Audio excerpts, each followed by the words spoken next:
June 12, 1945. An interrogation room in Frankfurt, Germany. The walls still bear scorch marks from Allied bombing. The air smells of burnt wood, dust, and the sharp temps of industrial soap. A single bulb hangs from the ceiling, casting hard shadows. Oberleutnant Margarete Schneider sits rigid in her chair, hands folded on the metal table. Former Luftwaffe communications officer, 26 years old.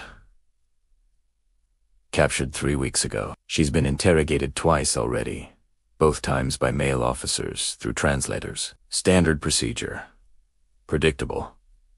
They think they've broken our codes, she thinks. But they don't understand how we think. How German women think. They can't. What she doesn't know is that the woman about to walk through that door will shatter every assumption she has built her identity around. The door opens. An American woman enters, uniform crisp. Captain's bars. Blonde hair pinned back precisely. She carries a file folder and sits down across from Margarete without asking permission. Then she speaks.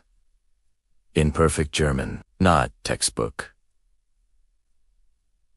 German, not the halting, accented German of someone who learned it in school, but fluent, colloquial, native German with the slight Bavarian accent of someone who grew up speaking it. Guten Morgen, Frau Oberleutnant, ich bin Captain Sarah Bergmann. We'd haven't be able zu besprechen. Margarete's face drains of color. This isn't possible. American women don't speak German like this. They can't. They're not supposed to understand.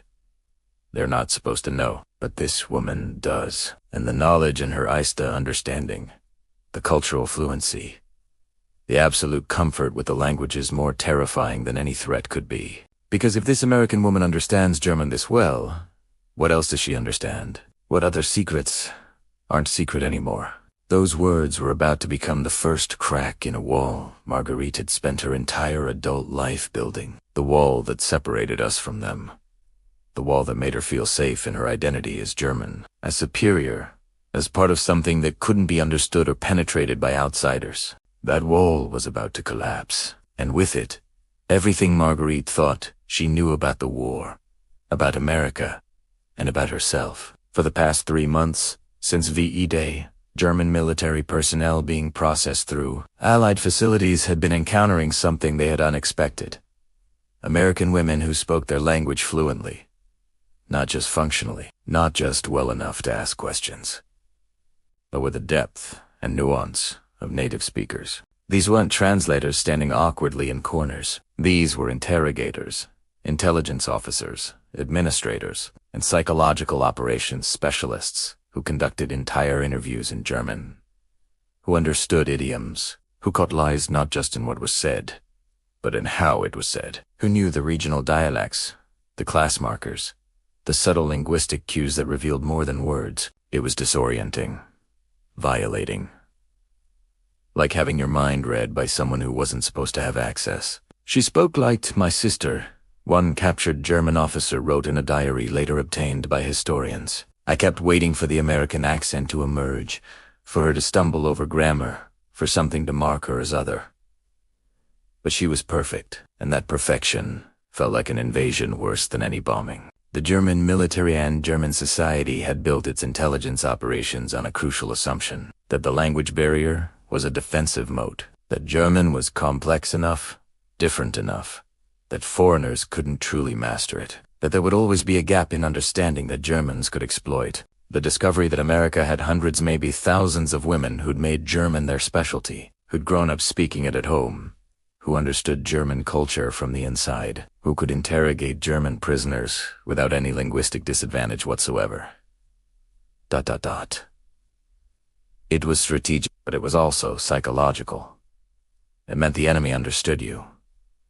Really understood you. In ways you hadn't thought possible. Across occupied Germany, in interrogation centers from Hamburg to Munich, in document analysis units, in denazification courts, German military personnel were having the same shocking encounter. An American woman would start speaking, and the carefully maintained fiction that Americans were culturally inferior, linguistically limited, Unable to understand the sophistication of German thought, all of it evaporated. How did America's German-speaking women become one of the most effective intelligence assets of the occupation? How did their linguistic skills expose secrets that traditional interrogation couldn't reach? And why did their presence shatter German assumptions about American society in ways that bombs and tanks never could? The answer lay in a hidden history that neither side had fully understood. A history of immigration, assimilation, and the strategic weaponization of cultural knowledge. To understand Margarete's shock, we must go back to 1848, when the first great wave of German immigration to America began. The failed revolutions of 1848 sent thousands of German intellectuals, professionals, and craftsmen across the Atlantic. They were fleeing political repression, seeking opportunity, carrying with them the German language and culture. They settled in Milwaukee, St. Louis, Cincinnati, New York. They built German-language newspapers, schools, churches, theaters. By 1900, German was the second most spoken language in America. In some CTS, it was nearly equal to English. Children grew up bilingual. Entire neighborhoods conducted business in German. It was normal, unremarkable, part of the American fabric. Then came World War I and everything changed. The war turned German Americans into suspect citizens overnight. Speaking German became unfit. German language schools were closed. German books were burned. People anglicized their names. The Schmidts became Smiths. The Müllers became Millers. German became a language you spoke quietly at home, if at all. But the language didn't die. It went underground. Families still spoke it.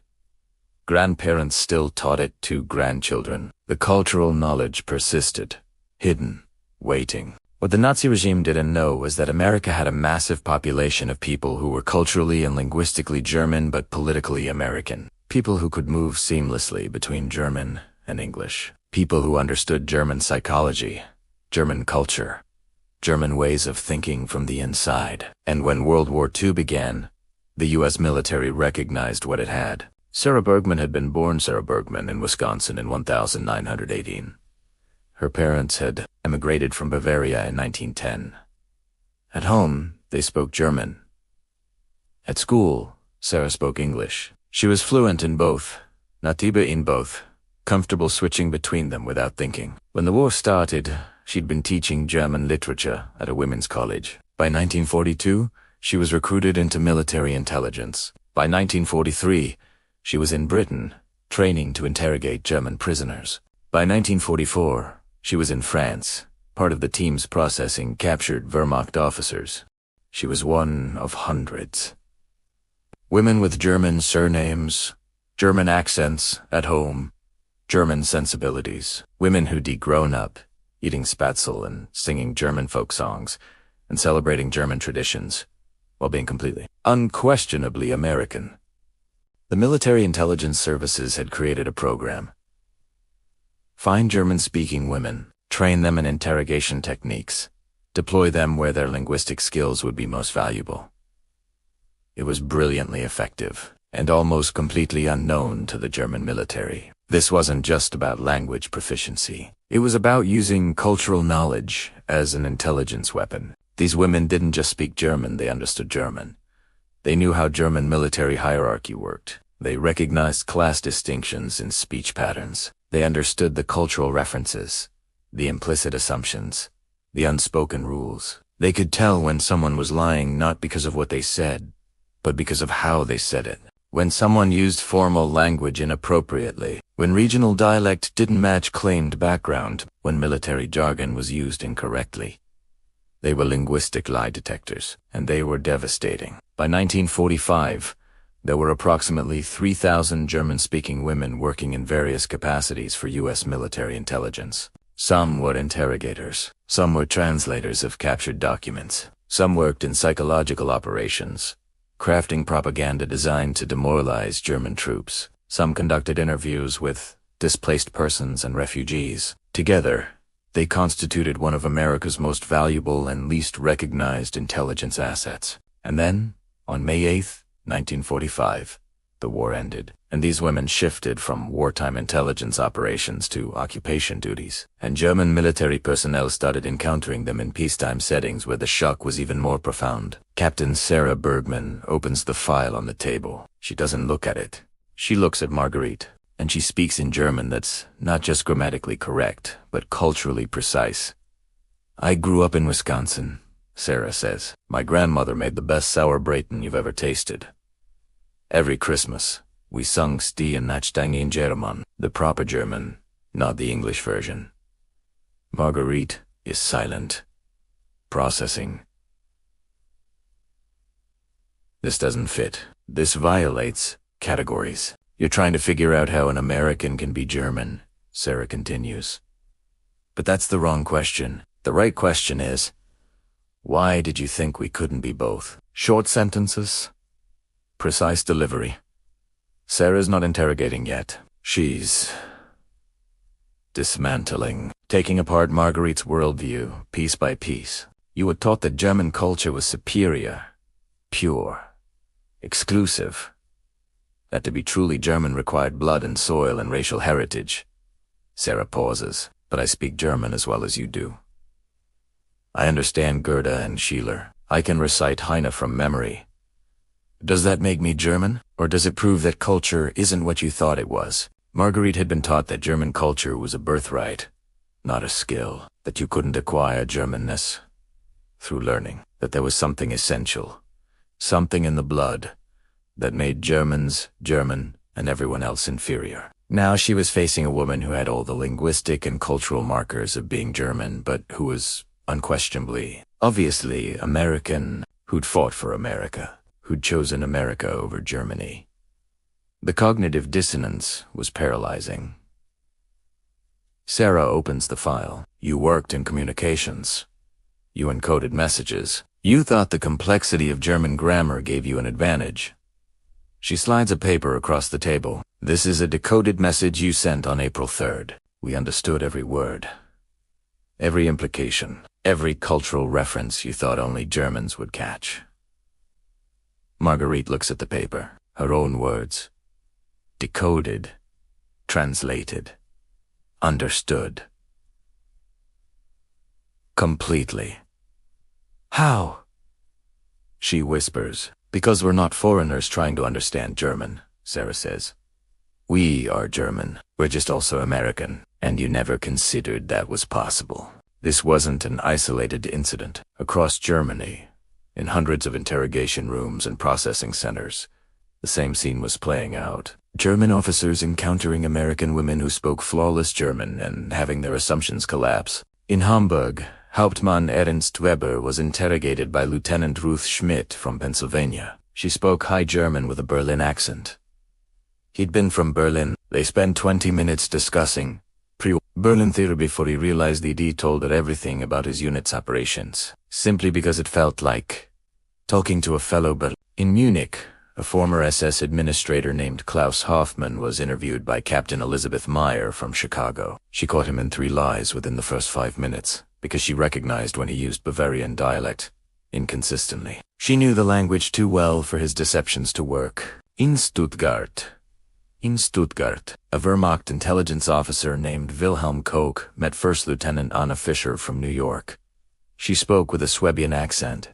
He was The psychological impact of hearing his home dialect from an enemy officer broke him more effectively than any harsh interrogation could have. These women weren't just interrogators. They were mirrors. They reflected back to German military personnel a version of German culture that existed outside Germany, that had survived without fascism, that had thrived in democratic soil. And that reflection was devastating to the Nazi worldview. To understand why this was so effective, we need to understand the infrastructure that created it. While Germany had been restricting who could claim German identity, expelling the other America had been doing the opposite. It had been absorbing German immigrants, allowing them to maintain their culture while becoming American, creating a hybrid identity that was both and, rather than either. By 1940, there were approximately 5 million Americans of German descent. Most were fully assimilated, spoke English primarily, considered themselves American first, but many maintained connections to German language and culture. And critically, Many had family members still in Germany. The US military exploited this brilliantly. They recruited German-American women specifically because they could navigate both cultures, because they understood the German worldview but weren't trapped inside it, because they could use cultural knowledge as a weapon without being compromised by cultural loyalty. The Office of Strategic Services, the precursor to the CIA, ran a specialized training program for German-speaking women at Camp Ritchie in Maryland. They learned interrogation techniques, document analysis, psychological operations, intelligence gathering, but they also learned how to weaponize their cultural knowledge. They learned to recognize regional dialects and what they revealed about a prisoner's background. They learned the class markers in German speech that indicated education level and social status. They learned military terminology, Nazi jargon, the linguistic codes that German forces used. They became more than translators. They became cultural intelligence specialists, and they were devastatingly effective. Most surprising were the Jewish German women whose families had fled Nazi persecution but who'd grown up speaking German at home. Women who had every reason to hate Germany, but who understood German culture intimately. Women who used their linguistic skills to extract intelligence from the people who'd tried to exterminate them. Ruth Goldstein had fled Berlin with her family in 1938.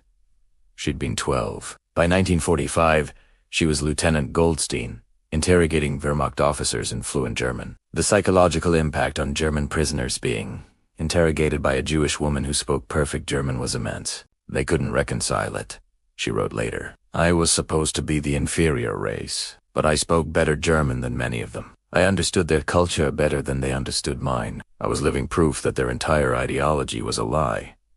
These women extracted confessions, decoded documents, identified war criminals, and gathered intelligence that shaped the occupation policy. But they also did something more subtle and more important.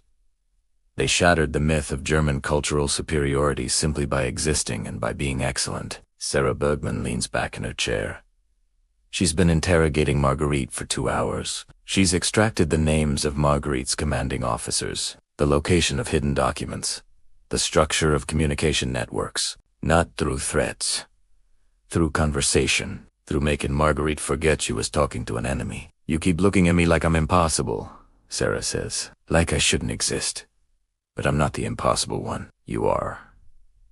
Margarete looks up, confused. You believed that German culture was so superior, so pure, that it could only exist in Germany, Sarah continues. But I learned German from my grandmother in Wisconsin. I learned to love German literature in an American college. I learned to appreciate German music, German philosophy, German poetry, all while being completely American. She pauses. The impossible thing isn't that America produced German speakers. It's that Germany tried to make German culture exclusive. That you tried to turn language and literature and music into property that could only belong to people with the right bloodline. Margarete is facing an impossible choice, though she doesn't have words for it yet. She can maintain her belief that German culture is superior and exclusive, but that requires denying the evidence sitting in front of her.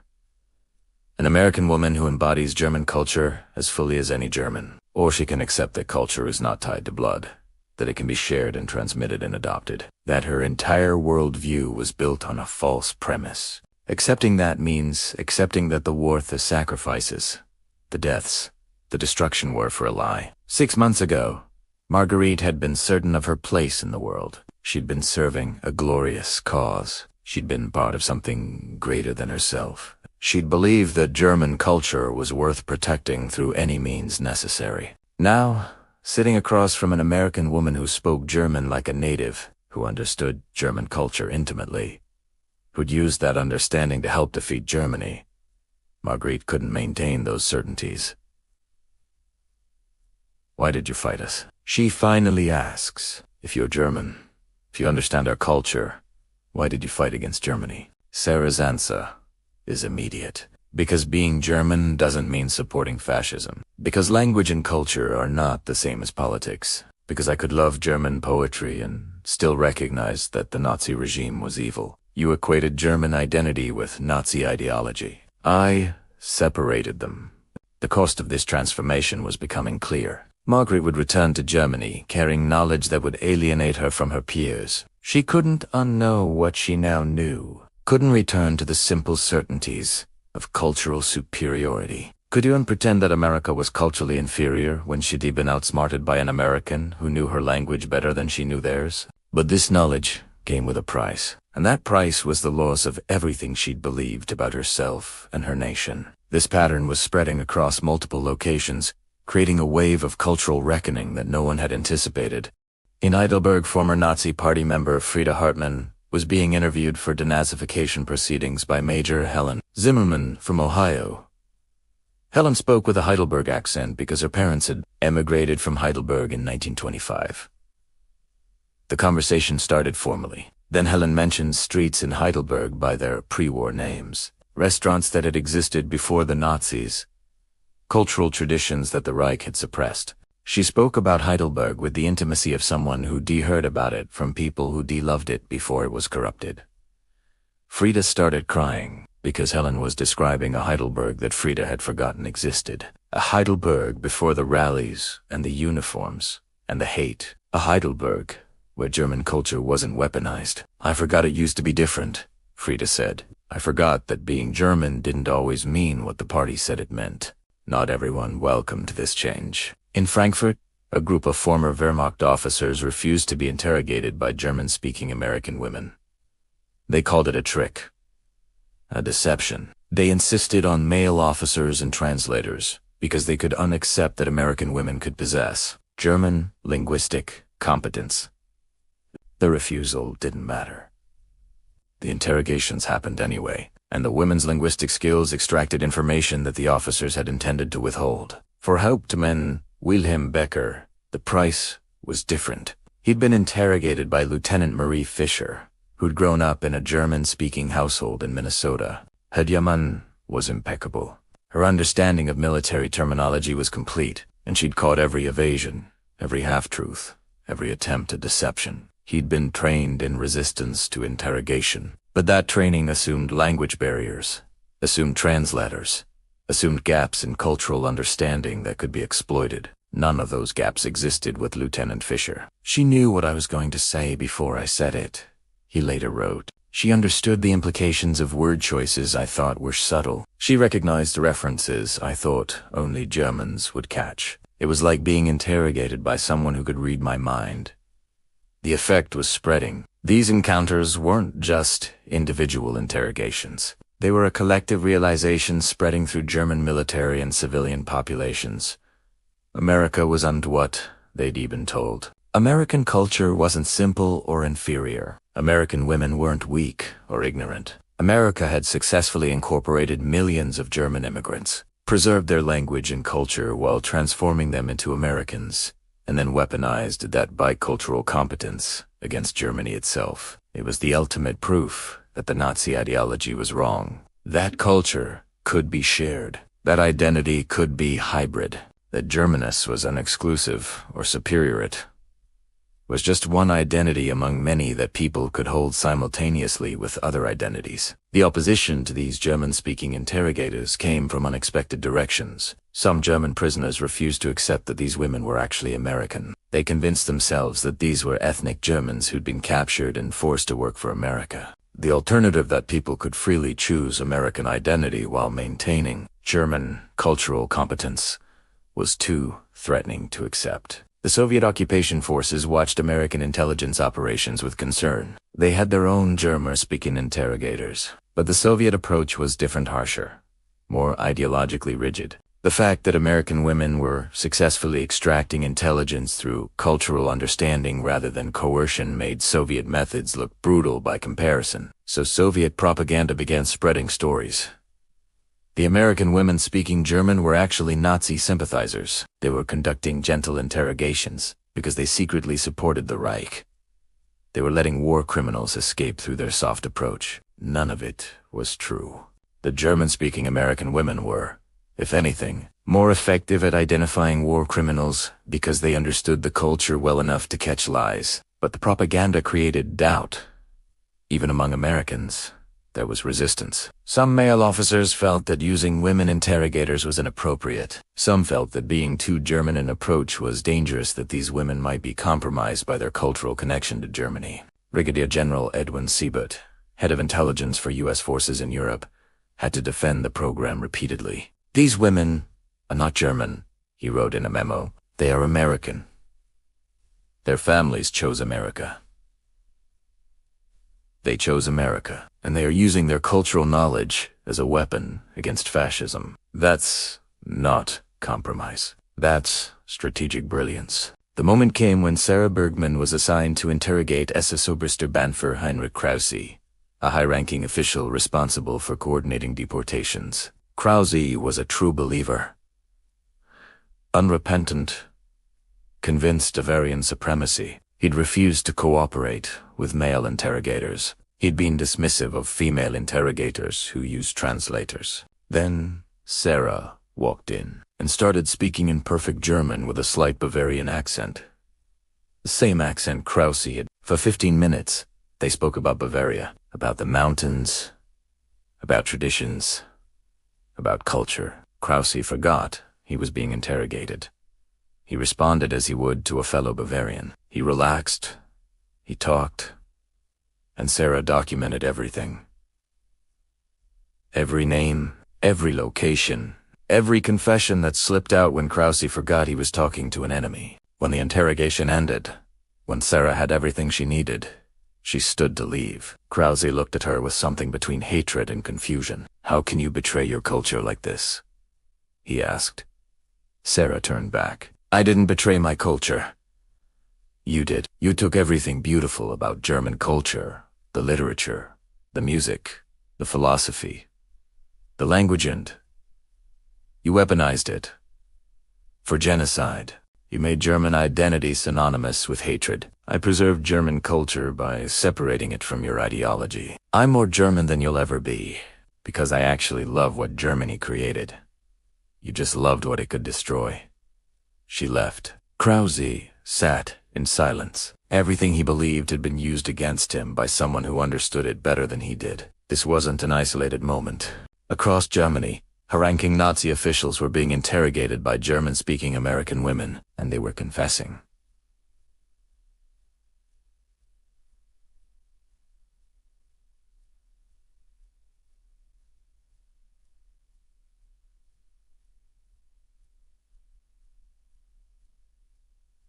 Not because they were tortured, not because they were coerced, but because the women knew exactly what to ask, exactly how to ask it, exactly which cultural references would lower defenses. What no one had known was that the program had been even larger than documented. Classified records wouldn't be released until the 1990s, but they revealed that German-speaking American women had been involved in some of the highest-level intelligence operations of the war. They'd interrogated German scientists. They'd analyzed captured documents related to nuclear research. They'd conducted psychological operations aimed at undermining German civilian morale. They'd interviewed refugees to gather intelligence about conditions inside Germany. And they'd done it all in perfect German, creating the trust, the cultural connection, the linguistic intimacy that made people forget they were talking to the enemy. For Sarah Bergmann, the victory was bittersweet. She'd helped defeat fascism. She'd used her cultural knowledge to serve her country. She'd proven that German Americans were loyal, valuable, essential to victory. But she'd also lost something. The innocent love of German culture she'd had as a child. The uncomplicated pride in her heritage. The ability to separate the language from what it had been used for. "I can't hear German anymore without thinking of interrogations," she wrote to a friend. "Without remembering the faces of war criminals. Without seeing what that culture became when it was corrupted. I love German, but I also hate it, and I don't know how to reconcile those feelings."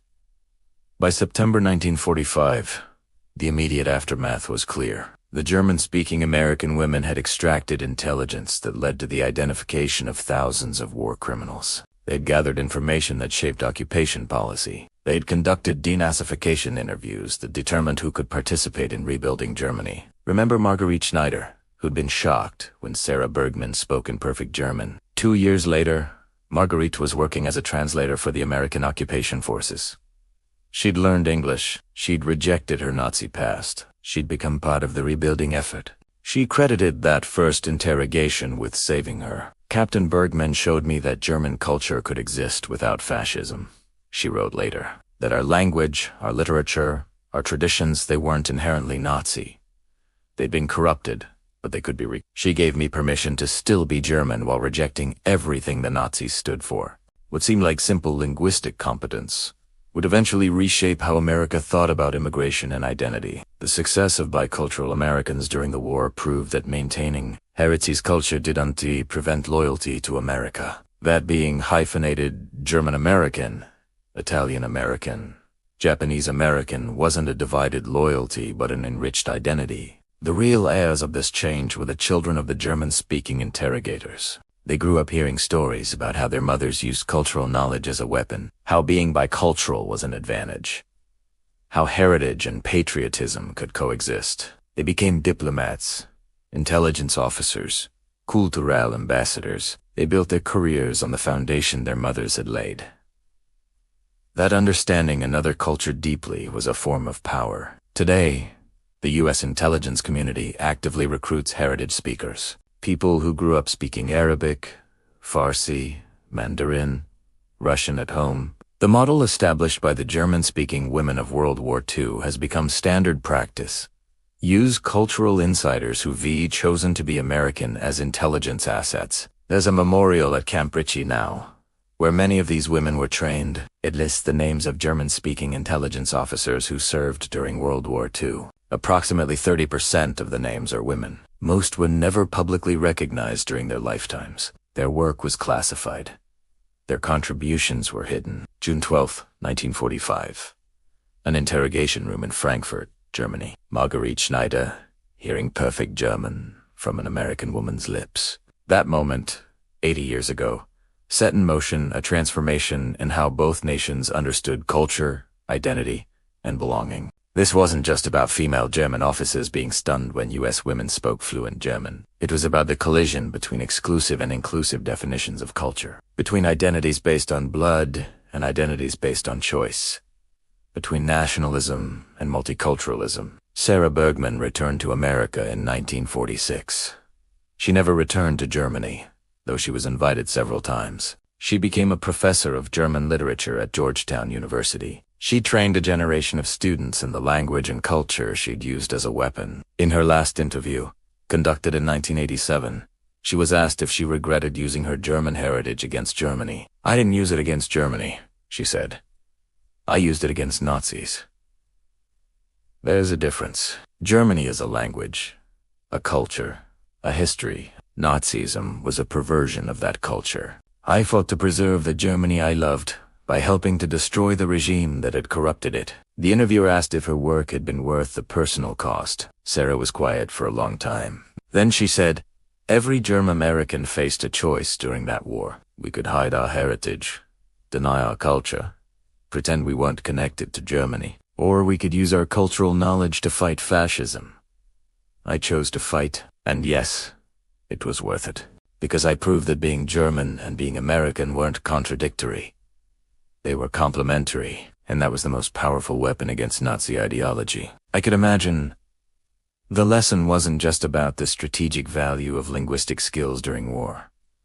It was that culture is not property. It cannot be owned or controlled or restricted. It spreads and adapts and transforms, and attempts to make it exclusive only weaken it. The women who spoke perfect German while wearing American uniforms proved that identity is not zero-sum, that you can hold multiple cultural affiliations without betraying any of them, that heritage and patriotism, culture and citizenship can coexist in the same person without contradiction, and that when cultural knowledge is weaponized, not for conquest, but for liberation, it becomes one of the most powerful forces in human history. One sentence at a time, one interrogation at a time, one shattered assumption at a time.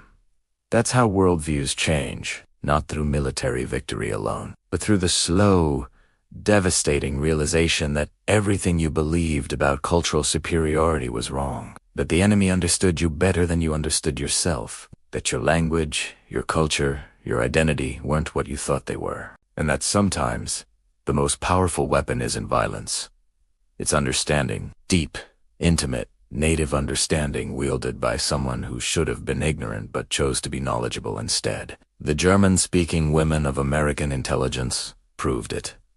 Every day.